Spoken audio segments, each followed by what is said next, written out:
So it needs the Ministry of Culture to do a lot more, especially where education is concerned. It needs businesses to fund the activities at the community level that strengthen community participation and strengthen knowledge and appreciation of culture. And it needs us as Jamaicans to recognize that what we have is more valuable than that which exists anywhere else. And we're not saying that we shouldn't take on the best of what exists elsewhere, but we must only do so alongside or after we have preserved what makes us uniquely Jamaican and what feel we, as simple as that. I want to thank you for your time, thanking Dr. Sonia Stanley for her time as well, and appreciate your company on the show this evening. I make way for Nika Lewis with the news at 7. She's sitting in place right now. She just fixed her glasses, and yeah, her glasses are not as nice as mine. I'm throwing shade, and neither are they as nice as Dr. Stanley's glasses, but she's wearing glasses, and she's my friend. Good evening.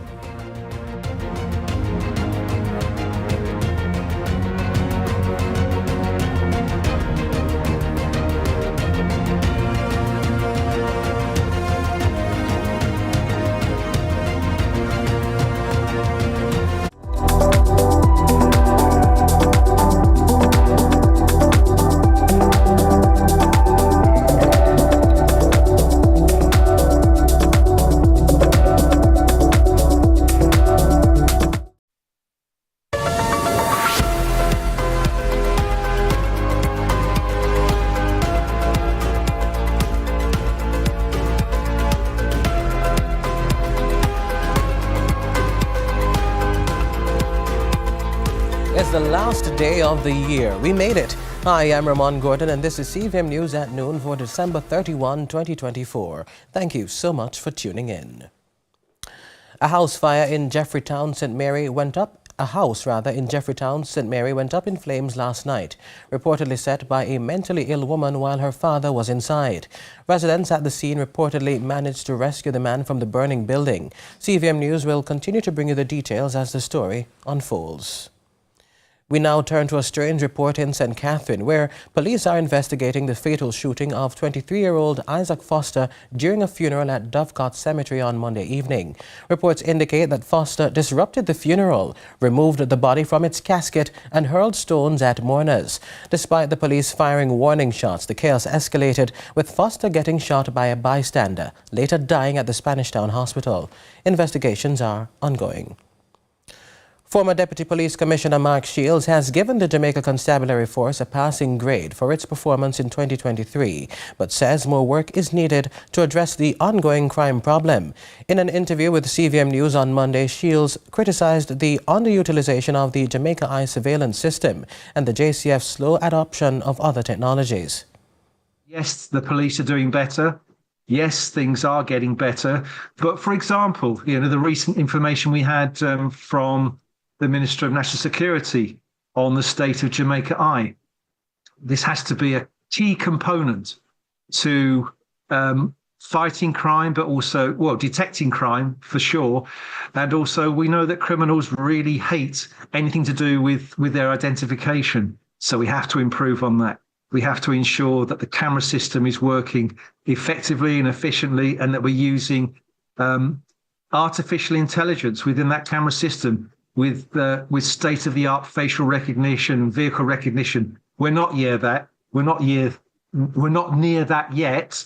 That's not my opinion. It's the opinion of the minister. The former top cop is also bullish on border security.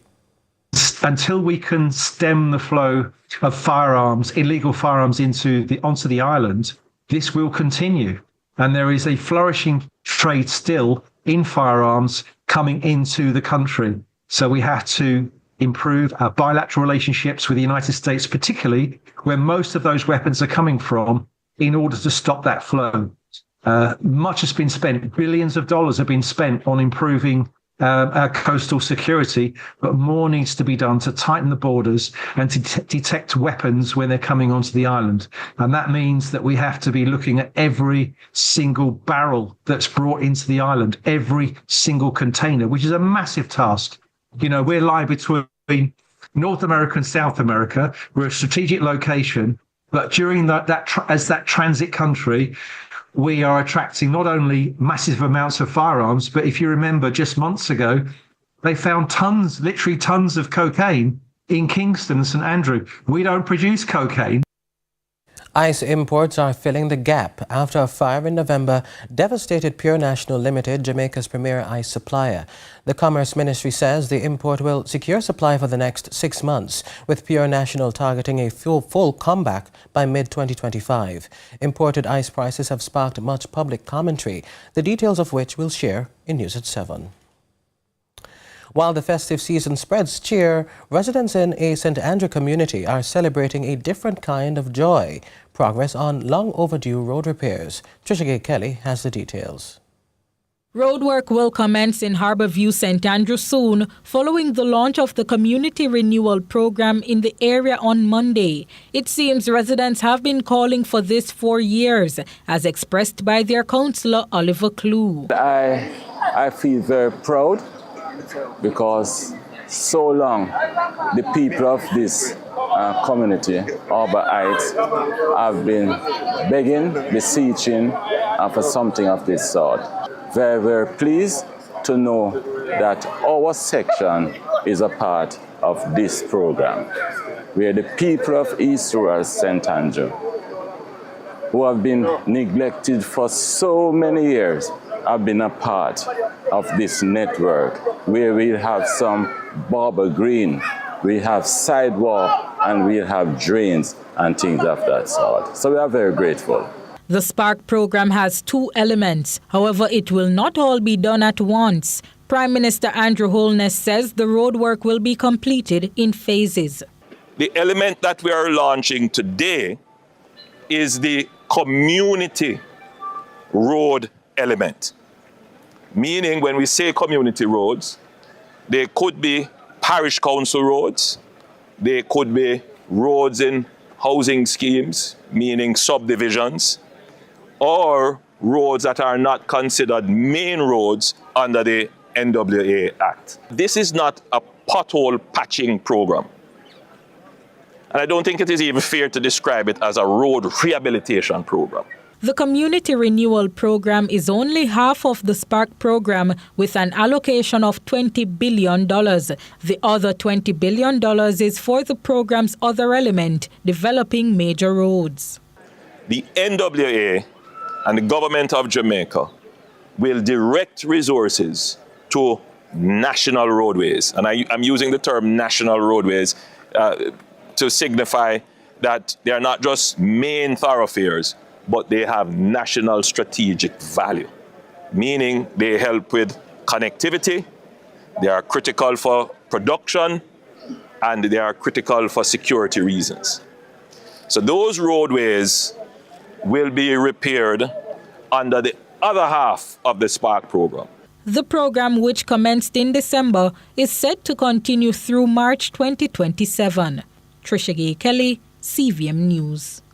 Meanwhile, the National Works Agency is calling for patience as it tackles road repairs across the island. Speaking in St Andrew on Monday, NWA CEO Everton Hunter said the work cannot be done all at once. One of the important elements of this project, there's no controversy in terms of why this road and not some other road, okay? And that has arisen because of the consultation process ably undertaken, conducted and concluded by Mrs. Rochester. And I've said it on every occasion that I get, that no praise can be sufficient to outline and acknowledge the work that she has done. And I think that in her little way, in her small way, she has done a lot for this project, because everyone has accepted the portfolio of roads that we're going to work on. We can't work on everything at the same time, but at least we have a basket of roads, a reservoir of roads to pick from. Stay with us. More news after this.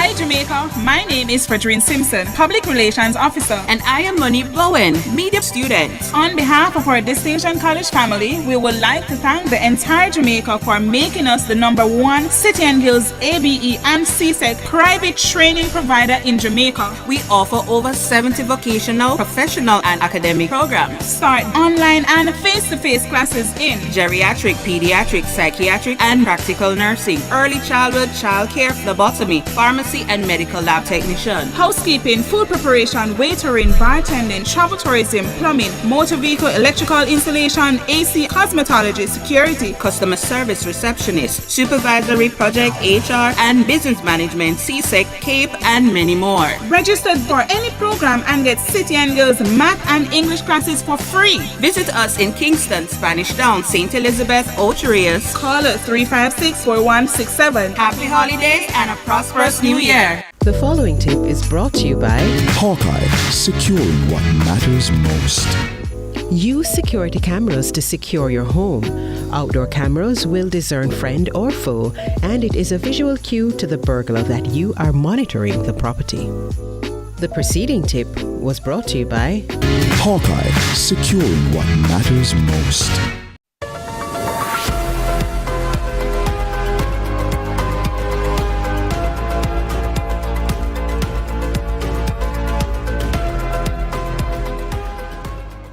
Welcome back. As Jamaicans gear up for New Year celebrations, safety remains a top priority.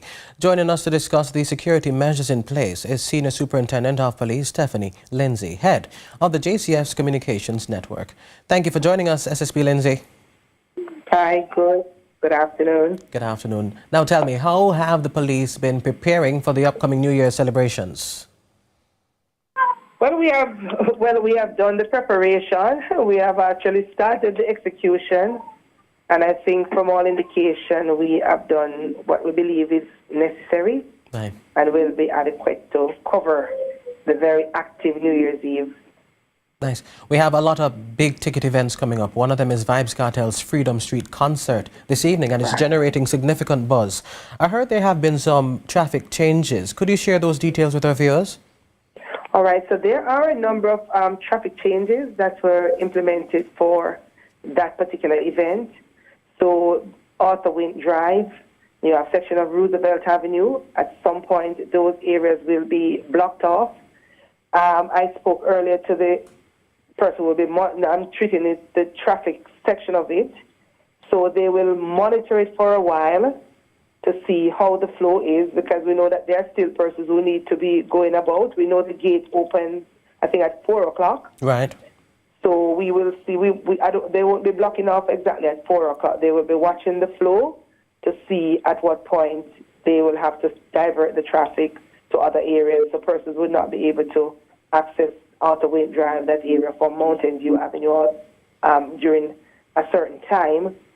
There's also, persons should know that there will be no parking at the stadium. They have made arrangements with parking in Jamaica College and some other locations where people will park and shuttle to the stadium as a way of managing the traffic congestion in that particular area, given the night that it is and the various activities that will have a number of persons on the street. Right. Well, beyond these events, what are some of the broader safety measures being implemented across Jamaica during this season? Because it sounds like consensus is there's going to be a lot of foot traffic on the road. So what does officer deployment look like? More over last year or more or less the same? All right, so let's just move quickly to the waterfront, the fireworks on the waterfront. That's another major event that is expected to bring a lot of persons downtown. So there will also be some traffic changes and some roads that will be blocked off to facilitate that event. And one of in the discussion is that what we find in previous year, that leading up to the moments of the firework, along the Palisades stretch of road there, persons tend to go there and park. We have no issue with persons parking, but then you have some persons who deliberately park their vehicles in the road to watch the fireworks. So the police officers will be very vigilant, and we are saying to persons that you ought not to do that. they will have some records, some records on the road that will be working with us, that if persons are blocking those areas, then they will have no other choice but to remove them. But because remember also that is the main thoroughfare leading to the national airport, to the airport. So we don't want persons to block the main thoroughfare. So that's for the traffic enforcement part of it. There are generally other things. We will continue with our usual police operations. We do have a large deployment, because I can't say this year over last year, because the deployment is based on the event and the nature of the event. What I do know is that the two events that we're having in Kingston are two major events that will take a lot of resources, but we have done the deployment, and we have been working very closely with the organizers of these events. So things are, at this stage, things are looking good. Oh, Miss Lindsay. Yes, go ahead. Sure. Jamaicans love a good gun salute and firecrackers, yes? Tell me about the safety of those sort of things and the consequences for breaking any rules or regulations regarding them. All right. I don't think Jamaicans love a good gun salute. You know, you have the people who love to break the law tend to do this gun salute thing, which is it's an illegal practice, and it is also a very dangerous and deadly practice. Say that again, so SSP Lindsay, because I don't think a lot of people know that the gun salutes are illegal. It is what? Illegal. It is illegal. It is illegal. So if you're a criminal with an illegal gun, it's twice illegal. And if you're a licensed firearm holder or someone else who is authorized to be in possession of a firearm and you do it, it is illegal. And I am sure that any persons who are so authorized are caught in that situation, the consequences will be very severe. In addition to the consequences, we have seen where people have lost their lives, people sleeping in their beds and dying as a result of persons carrying out this dangerous practice. So we really say to individuals, please don't even bother to contemplate such an action, because it makes absolutely no sense. Got it. Now, SSP, what is your message to those planning to attend these large gatherings, particularly regarding vigilance and reporting any suspicious activities they may observe? So I know that because these events, I mean, a lot of people drive, so parking is always a consideration when we have these major events, and we don't have unlimited parking spaces.